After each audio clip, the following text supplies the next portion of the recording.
Shri Gurubhyo Namaha.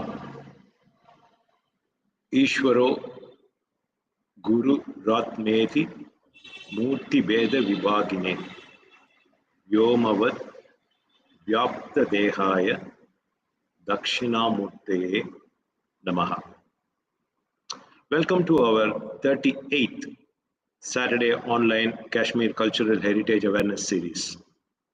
We have with us today Shri Aurobindo Ogra, and the topic is Temples, Shrines, and Spatial Development, Opportunities for Integrated Development in Kashmir. We thank Sri Kanchi Mutt for our ongoing series and offer our namaskarams to His Holiness Sri Shankar Vijayendra Saraswati Swamigal. Kanchi Mutt has always been in the forefront, modestly working with the sole aim of national integration, spiritual enlightenment, and preserving the uniqueness of Kashmir, as Kashmir is our cultural heritage. We are very pleased to welcome Shri Aurobindo Ogra, University of Johannesburg.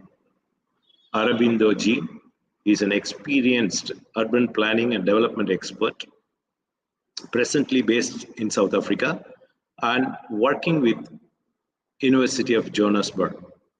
He has over 20 years of substantial international project experience from South Africa, China, and India on multi-sectoral urban development projects from bilateral, multilateral donor agencies, national, regional, and local level government sector. As a professional planner, Aurobindo has contributed and provided expert consulting input in the capacity of team leader, urban infrastructure, and development expert on several projects. During 2015-16, he served as a technical task team member, Presidential Infrastructure Coordinating Commission of South Africa to provide strategic inputs in areas of integrated municipal infrastructure projects, an integrated urban space and public transport program, and innovative building technologies. As an at an institutional level, Aurobindo ji has more than a decade of experience in the higher education institution sector.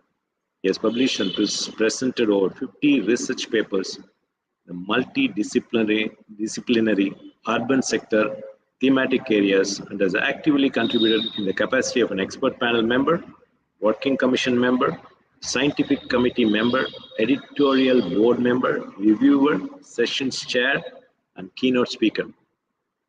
He is also part of MIT's short course on Beyond Smart Cities, Emerging Design and Technology as a learning facilitator and assessor.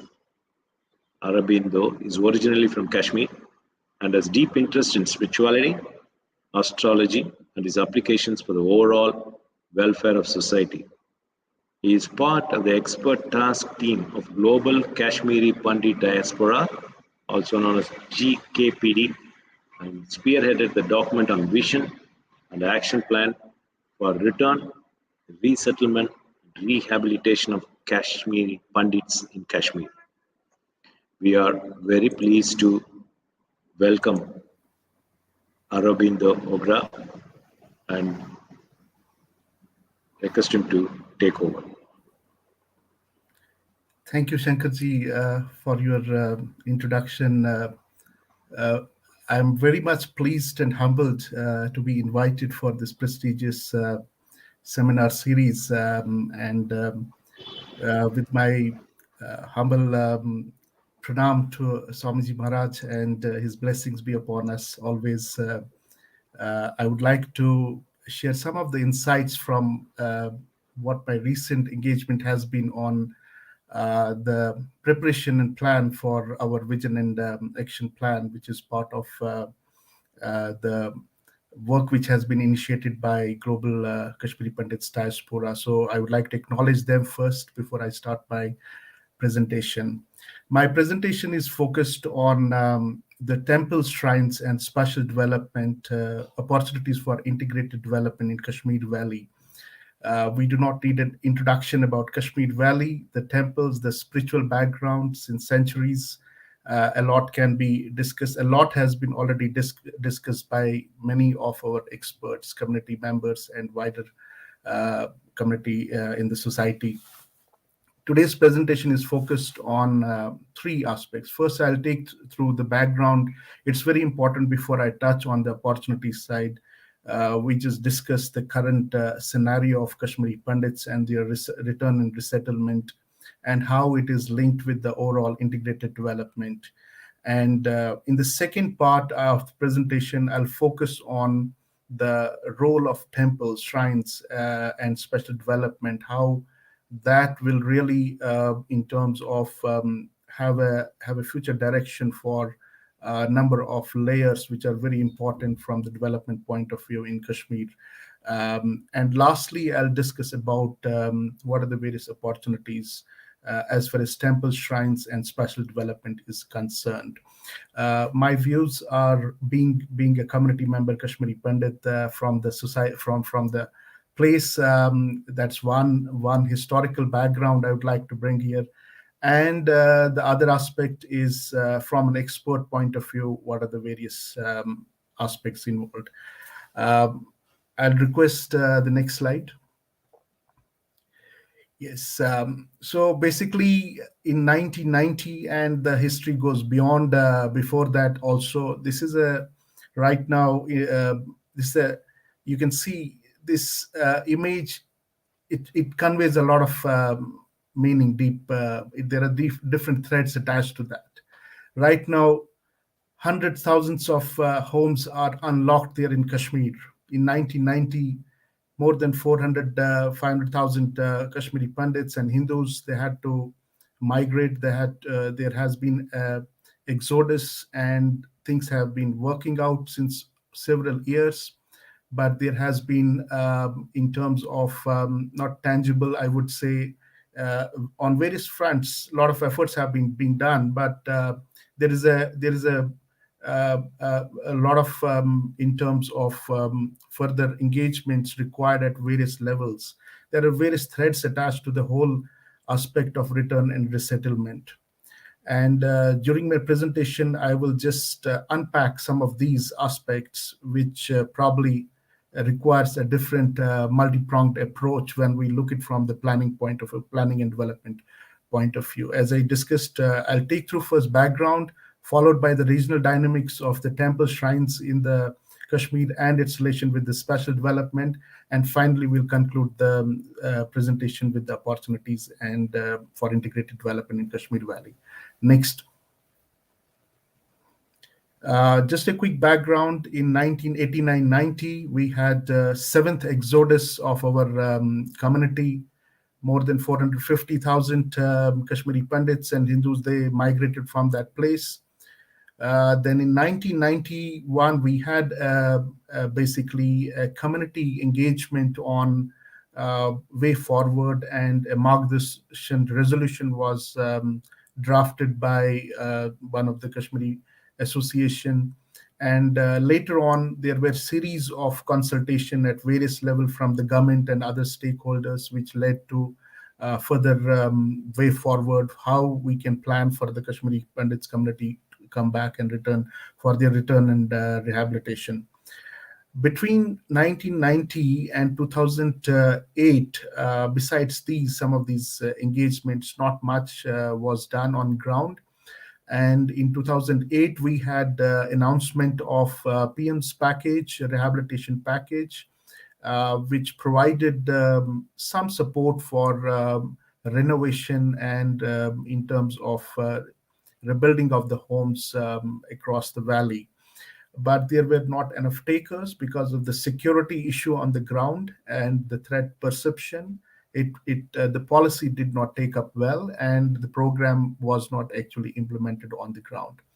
Then in 2010, the efforts towards the transit shelters were provided. Here, I would like to emphasize transit shelters. So it was not even a permanent one, although some accommodation was provided. So first in 1990, when the migration happened, the transit accommodation was provided in Jammu and other parts of the country. At the same time, when in 2010, some efforts were initiated to bring back the community back to the valley. Again, this transit accommodation, temporary accommodation was worked out, but there was never a permanent solution plan for the community. In 2014, based on the Rajya Sabha Parliamentary Committee, several recommendations were provided, and some of these recommendations were taken up further. And we can see it led to a number of areas in terms of reform areas. And one of the key landmark decision was in 2019 when the Article 370 was abrogated, and it just paved way for further developmental trajectory. And since 2019, we have seen on various fronts, various approaches have been taken up, but there is a further room and scope to work out. So 2 years before, the Global Kashmiri Pandits Diaspora, along with its various affiliates, they constituted a task force, and a vision plan was prepared, and it has been submitted at various levels. After extensive expert consultation, community consultation, and various aspects and aspirations of the community were taken up, and I will be presenting some of these findings from that. So it's very important for us to understand that background before we talk about the role of temple shrines and special development. So these the return, resettlement, and rehabilitation dynamics at a regional level in Kashmir, specifically after the Jammu and Kashmir, the Ladakh portion was separated as union territory. So there is a Jammu and Kashmir part, and then Kashmir is separate regional entity. So the migration happened from the Kashmir part. So the entire regional dynamics is associated with number of things. First is the settlement. Kashmiri Pandit settlement has been spread across urban and rural areas. There has been concentration of certain pockets or clusters where the population was more in terms of density or in terms of agricultural landholding pattern, or there has been certain rural and urban assets spread across, and so on. Temples and shrines were part and parcel of this entire way of life there, as the way community was living. We had huge religious assets before, and even now there is a huge religious assets which are there, which does not only we can count in terms of land only, but other aspects as well. The community has been self-employed across the business as well, both urban and rural settings, and so on.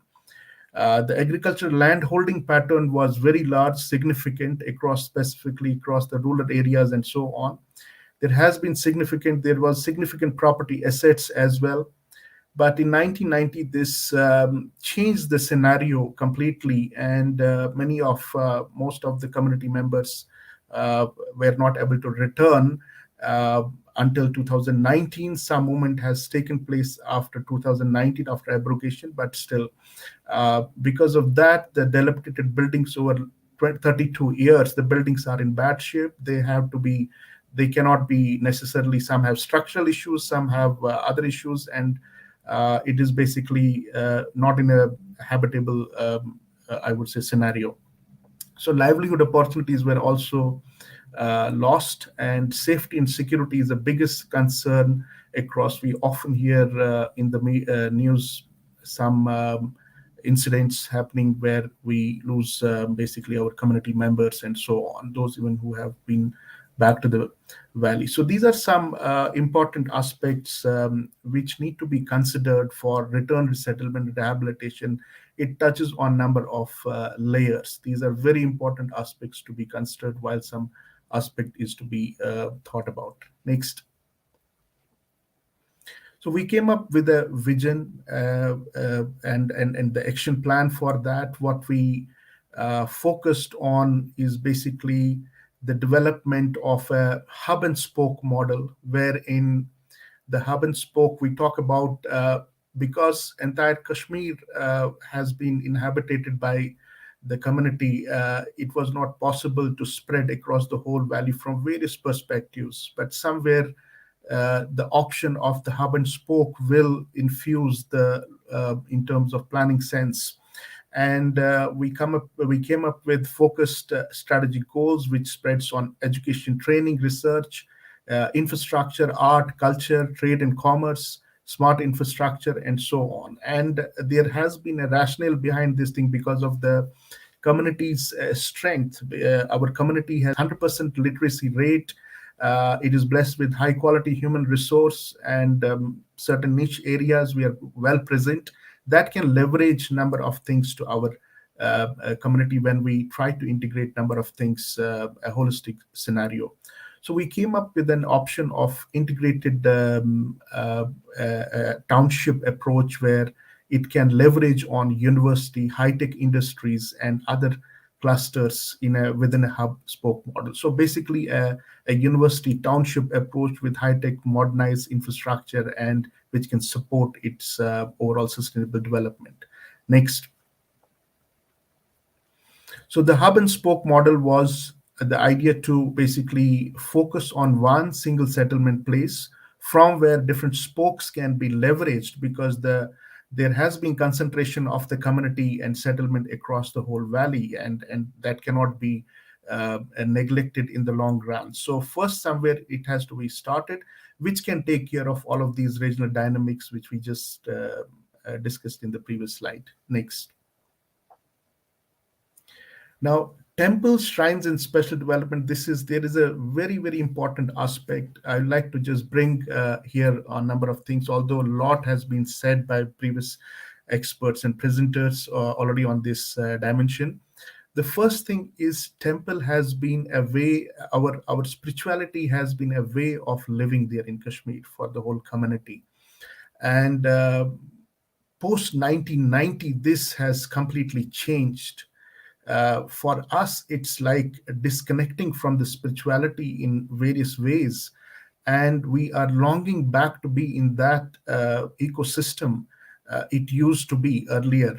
And but the system is not so easy, because post 1990, you can see many of these temples have been vandalized or encroached, or largely remain underutilized even as of today, after 2000, the Article 370, which was basically removed. Uh, uh, the focus is here more on the aspirations aspect, which is linked with number of things. So when we are talking about resettlement, it's not just the resettlement. There are a number of threads attached to it. There are a number of aspects attached to it, and the whole of Kashmir is basically a cosmos for us. It's a whole ecosystem which has to be seen from various perspectives.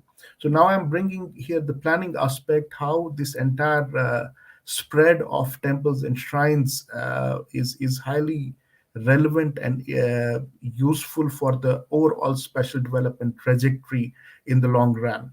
So if you see the northern part of the Kashmir, we have Amarnath, holy shrine Amarnath, and then we have on the northwest side towards the POK, we have Sharda Peeth, and in between are the clusters of various places where temples are spread right in the heart of the city, heart of the Srinagar, where we have Shankaracharya temple, we have Hari Parbat temple, we have then on the other side we have Mata Kheer Bhavani temple, and so on.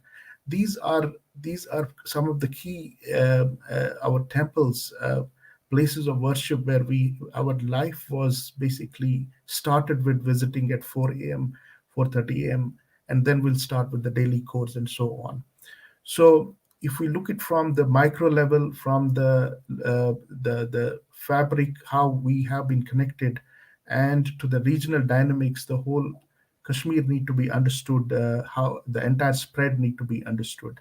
So having said that, after 1990, although a lot of efforts have been done by various committees within the community, and various stakeholders are currently involved in terms of renovation of temples. There is a lot of work going on, but it requires a completely different radical shift.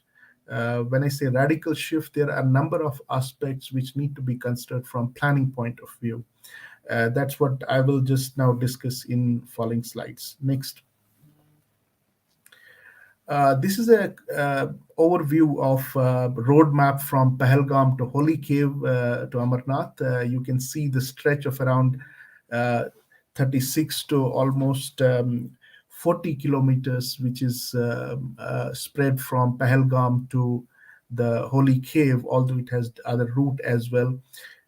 We have the whole of Kashmir is like that. Each and every place there is some significance attached from earliest in terms of right from earliest of the times and until now, until 1990. This has been the way of life, way of living, and this is completely changed after 1990. So anything which has to be thought about in terms of overall aspect need to be thought about these clusters as well in terms of the spiritual clusters.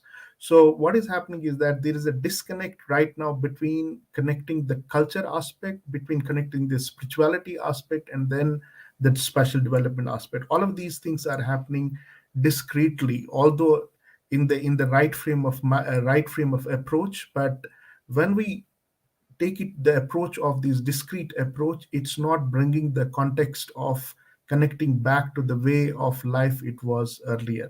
So this has to be relooked from various perspectives. So these perspectives are regional perspective, these perspectives are the local perspectives, and they can be in terms of integrated settlements perspective and so on.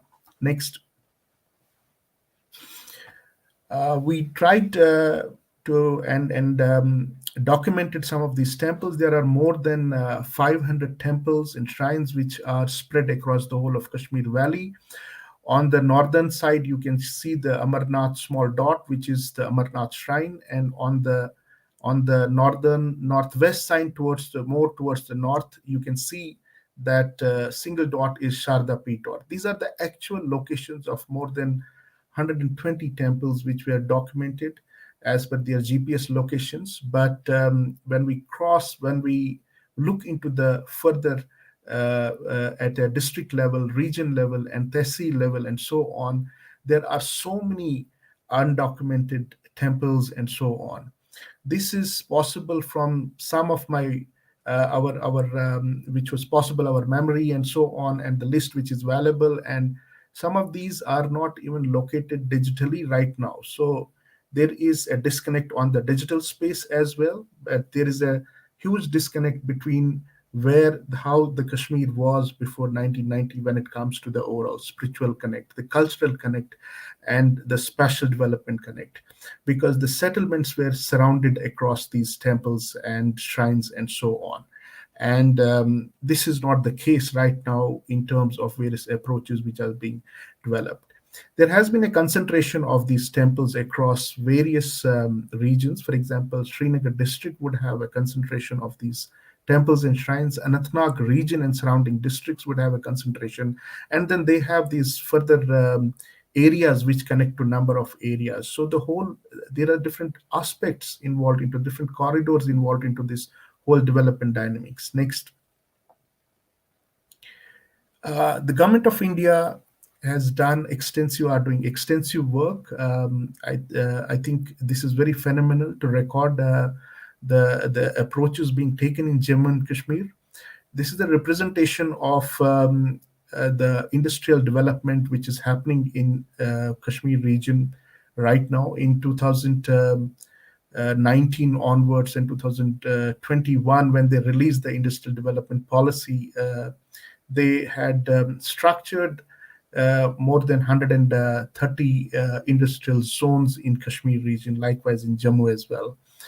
When we see these representation, there is a belt of concentration across various locations. And when we overlap these across with temples and so on, that gives us a sense of direction towards what should be the trajectory of settlement across if in future, in the long run, has to be done. and where are these concentrations located of these temples and assets, religious assets, as well as development approaches and so on. So this is the representation of some of the documentation we did as part of that vision plan. Next. Now, having said what should be the approach for further opportunities and so on, what we require is we need to look it from the perspective of the local perspective, which is, for example, in any region, any settlement area, there has been a concentration of the temples. But at the same time, we look at the way of life it used to be, the pilgrimages, the shrines, the tireths, what we called, and all of these are spread across the whole of valley. So these are some of these corridors which spreads right from the Amarnath, Holy Amarnath, up to the right from to the main Srinagar, for example, Shankaracharya temple, up to the Khir Bhavani temple, and up to which goes up to, for example, towards the Shardapi temple, which is across the border. Now, in the long run, this corridor needs to be activated. This is how it was, how the Kashmir was. So the whole of geographical boundary of entire Kashmir is an ecosystem for development, which needs to be thought about. Although current scenario, the current circumstances does not allow to take us a holistic development when we talk about with this entire corridor development. Somewhere it has to start to begin with looking at these spines and looking at these aspects. So whether it goes to the Amarnath corridor, whether it goes to the Sharda Peeth corridor, whether it connects to the Shankaracharya corridor and other things, these need to be very well looked out. So there are various approaches to be taken up for spatial development. First is the regional corridor approach, the localized approach, and then precinct development approach. Now, the precinct development and the localized approach is something which is very, very important as well, which will be specific to any cluster. For example, Srinagar cluster will have that approach differently. The other districts like Anantnag and other regions will have that approach differently, and so on. So that needs to be worked out because there are a number of aspects attached to it, from economics point of view, from development point of view, and from cultural connect point of view in a very inclusionary approach manner. For example, in terms of the precinct development approach, if we talk about Srinagar city, it has a concentration of, Srinagar district has a concentration of a lot of temples besides other districts as well. But most of the density of the community was also predominantly settled in that cluster. And we have Shankaracharya temple, we have Haribhar temple, for example, within these two regions, and then other precinct level, various important temples which were way of life every day.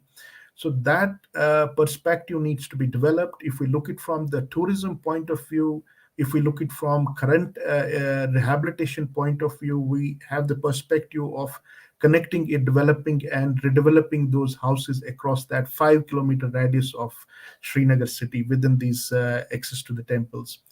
We can also think of, for example, focusing on those temples and then connecting the corridor, heritage corridor within that precinct level, which connects to Shankaracharya, which connects to Hariparbat and other things. From the development point of view, it is very important to also have a separate exercise in the long run. How do we do, for example, these reblocking exercise or the land use planning exercise across these areas where we can rehabilitate our community members back, because they were the key people who were surrounding that neighborhood as part of their way of living, which is no longer there. So therefore, this is one aspect, one small aspect, one small component of localized component which was there, which is now not reflecting in any of the planning documents which the government is taken, or the government approach is already on the ground. Various tourism projects are there, but we don't see this element coming up. So there are economic component as well. A lot of abandoned homes of Kashmiri Pandit community need to be revived along these spiritual centers or along these important these shrines and temples and so on, where the community can be sustainable in the long run from various models. So there are a lot of aspects involved from the development point of view. So if it has to be summarized, I would say the integrated development approach is only possible when there is an element of the cultural, spiritual, and special development component. Without that, we cannot think of having it further. The other aspect opportunity is, first, is having a digital presence. We have seen, I would like to use a word, digital encroachment. While I was doing this exercise on these temples, I had some institutional memory.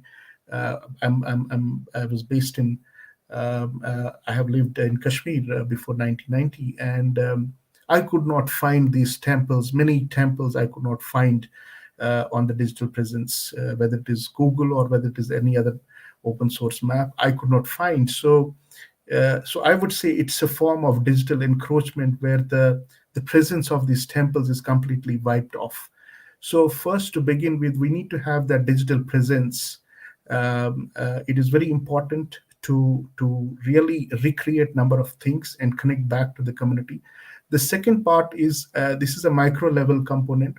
The second part is those temple shrines which have high importance. For example, Sharda Peeth temple across the POK side, that needs to be digitally recreated. We have all the means, we have all the technologies these days, the augmented reality, the virtual reality, all of these can be applied, and we can recreate these temples for the larger axis, because it's not linked to just communities, a larger section of the society which is involved into the basically the spiritual dimension and so on. So right from that aspect, then digital recreation, then comes the physical implementation and so on. Then comes the layer of the integrated development, which can leverage on these temples because of their large asset size. They have huge landholding pattern that can really drive the number of developmental agenda across the society in a very inclusive manner, not just benefiting one community and so on. So this is a way forward for number of approaches to be taken into consideration as far as temples and special development is concerned. So not just one approach of okay, one place or just the development around the industries, but then the approach has to be seen at a societal approach where the inclusive approach of, for example, how these temples can be integrated in the planning of Kashmir. This is very important from various perspectives, bringing back the community, bringing the economic essence back to the valley, and creating an inclusionary approach, and at the same time reviving the culture and spirituality and other dimensions. So they go all in hand as far as these dimensions are concerned. Next. That's the end of my presentation. I would like to open for more discussion and questions. There are a lot of pictures I do not have at this space because of this, in terms of the time and other thing. These maybe some other special lectures can be organized in future where we go more into the detail in some of these aspects. Thank you very much.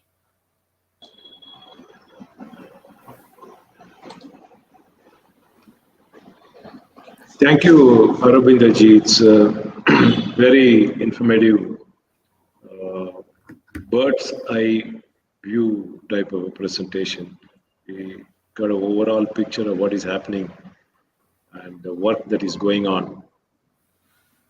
Just a few points I've noticed here.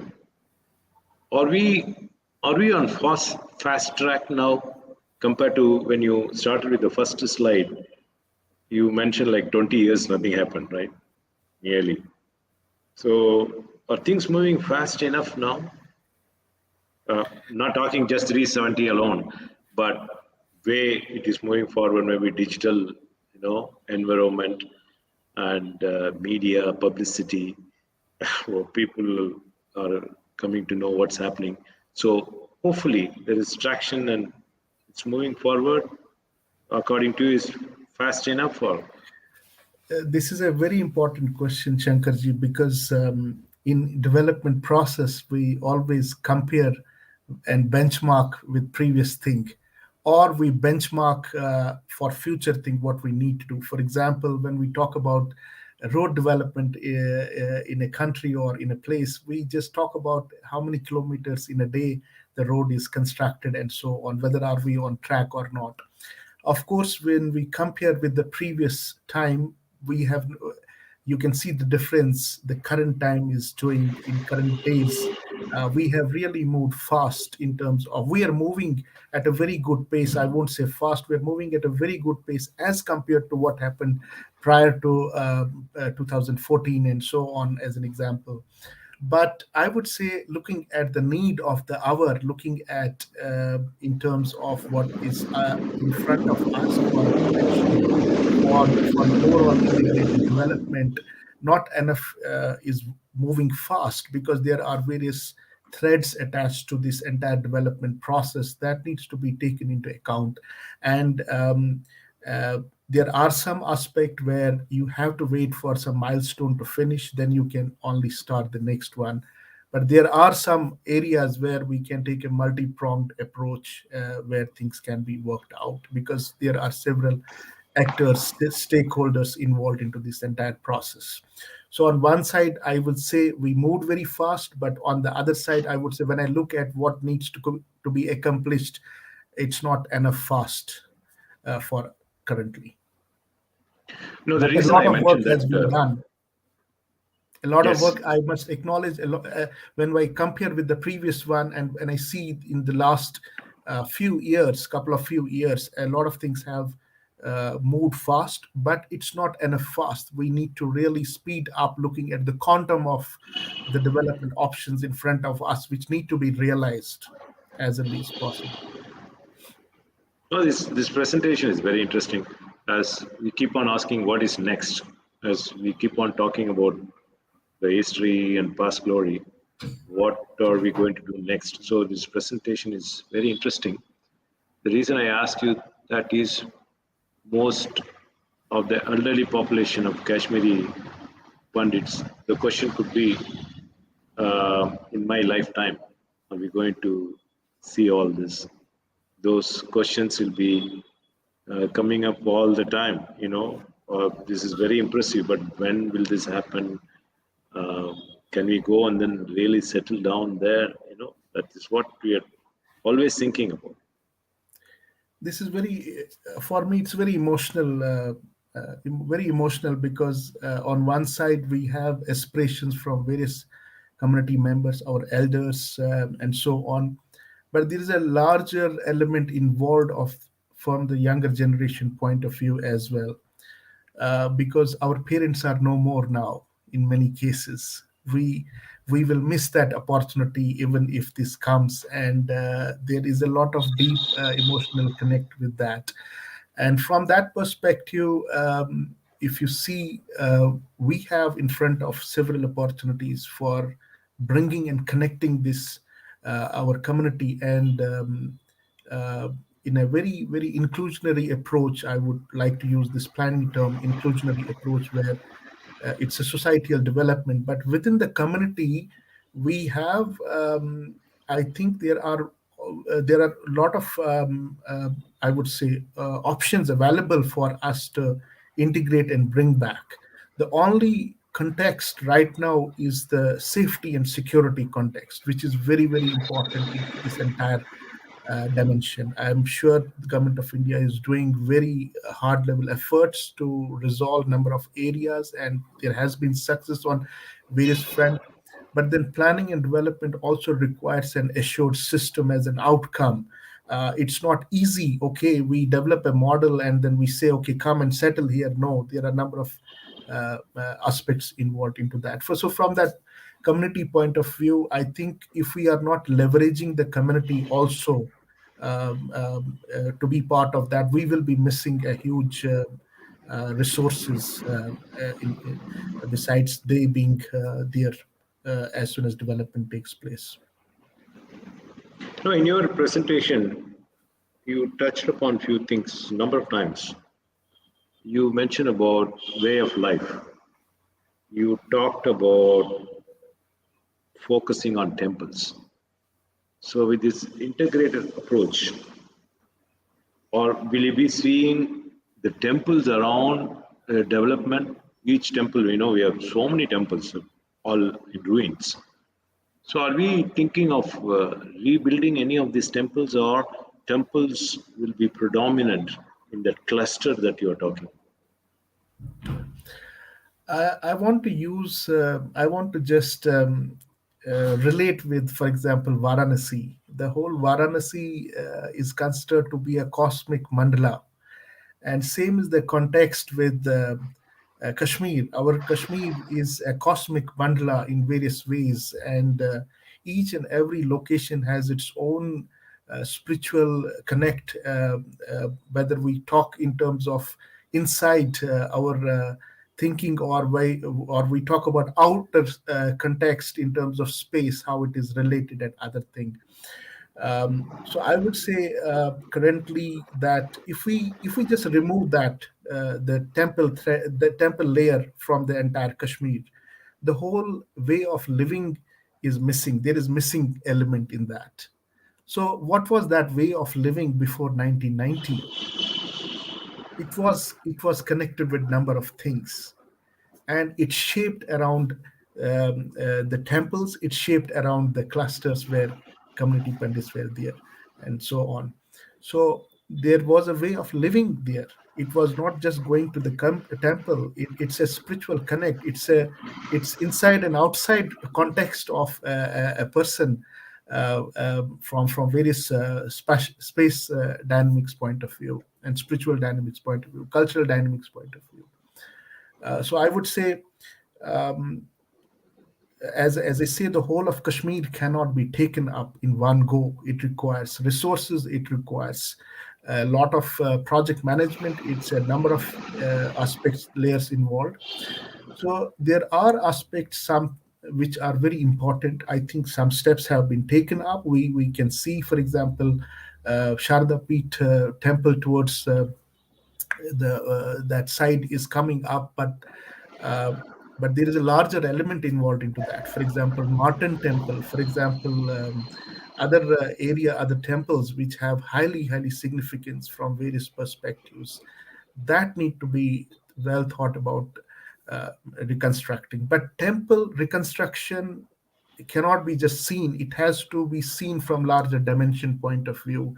But these are very important because at least it will start that cultural and other connect, cultural and spiritual connect, which is the core in this entire integration of this development.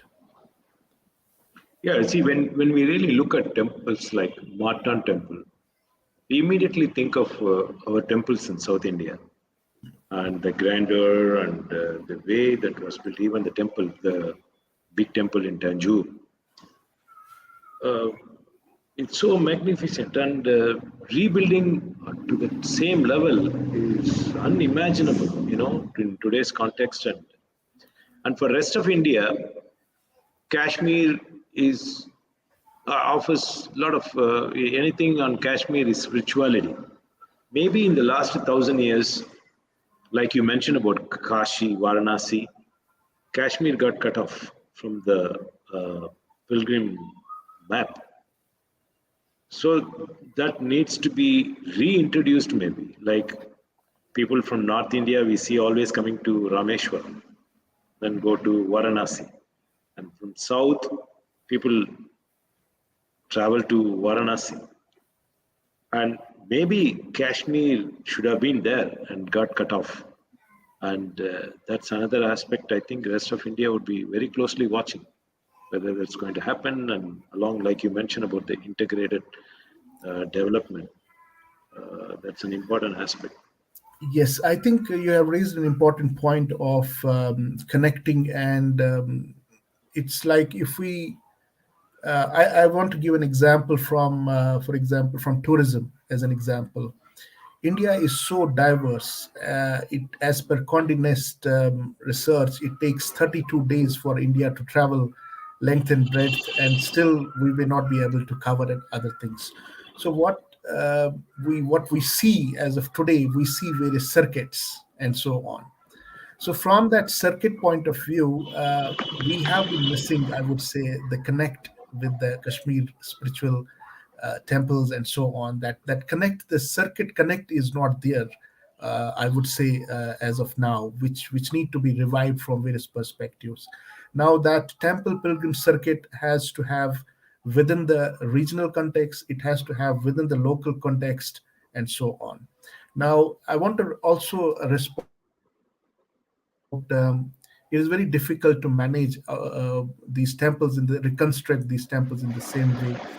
We have lost a lot of skills and other things. That's very much true. But at the same time, I think in today's context, a lot of things, technologies have advanced where we can really work out a number of things, and things can be fast tracked using various approaches. It has a larger spiritual dimension because these temples were not just in terms of the space representation, it had cosmic connect and other things. So the sooner all these things are revived, possibly there is a possibly more peace around the valley, and I would say the solutions will come forward on its own. They will unfold on its own. That's the nature of the cosmos. The moment that this has started picking up its pace, that I have a belief in that in terms of the design, the architecture, the space configuration of this entire thing. It worked very well in the Kashmir. That's why it was spiritual center. So that needs to somehow come back again. We see some comments here. Amarnath Vinod Ban. Amarnath corridor will be a good beginning, which will connect other temples. Great talk. I Thank you, don't see. Mr. Ban. We have, as I say, the whole Kashmir is a cosmic mandala for us. Whether we try the Sharda Peeth corridor, whether we start with the Amarnath corridor and other thing, at the end, we have to take all of these aspects. But which one to take first? It's an exercise itself. I'm just giving my perspective from development planning point of view. We need to look into the economics, we need to look into the security, we need to look into the spatial configuration development, and so on. When we take all of these into perspectives, it may likely be evident that Amarnath corridor will have more geographical significance from, I would say, resources point of view, from integration to tourism, from settlements and historical linkages, and so on. So it will have its own significance. So yes, that's a very good observation as well. Thank you. We don't see that many questions, and I'm sure you're going to join us again and keep giving us updates, as we would like to keep this platform open. Very shortly, we will be completing our first year. We started August 15th, versus 38th. So please do join us again, and you just gave a glimpse today. I'm sure there'll be more presentations from you, and which will be very interesting, and we will know what is happening. Yes, thank you first of all once again for having me here. It's an honor to be here, to be associated with the community, and having an opportunity to present in front of larger audience. There are so many things I believe are happening in the right way as far as Kashmir development is concerned. And as the time comes, they will unfold of its own. We will have an opportunity to unpack some of these things in detail. And I will be glad enough once again to be part of the program here. And I'm highly thankful once again for this opportunity. Thank you very much, and we'll stay in touch and hope to see you again soon. Thank you, Shankarji. Thank you very much. Namaskar. We want to thank you again for joining us today. And we, as you've seen today, after covering the past glory and last 1,000 years, we are now moving forward and keeping you informed of what's happening next. There are a lot of questions, and people were calling me and asking, what are we going to do next? We have covered most of the topics. So these are the things that we'll be talking more about development process, uh, what are in store for coming years. And he talked about, hinted about Varanasi, that kind of a development with the temple and the integrated approach. Once again, thank you all for joining us, and please do join every Saturday, 7 p.m. And as I keep mentioning, that we will continue with the series, and we have speakers lined up till July, August. So look forward to seeing you again next week. We now thank Kanji Mutt, Kamakodi TV, YouTube and Facebook channels for live streaming, and also thank our India's leading Tamil newspaper Dinamalar for giving good coverage of our presentations during the week. If you read Dinamalar edition Chennai, they carry a report on the topic, the speakers, and the information about our ongoing series. We also thank VDSP for the streaming, and look forward to seeing you again next Saturday. Jai Jai Shankara, Hare Hare Shankara.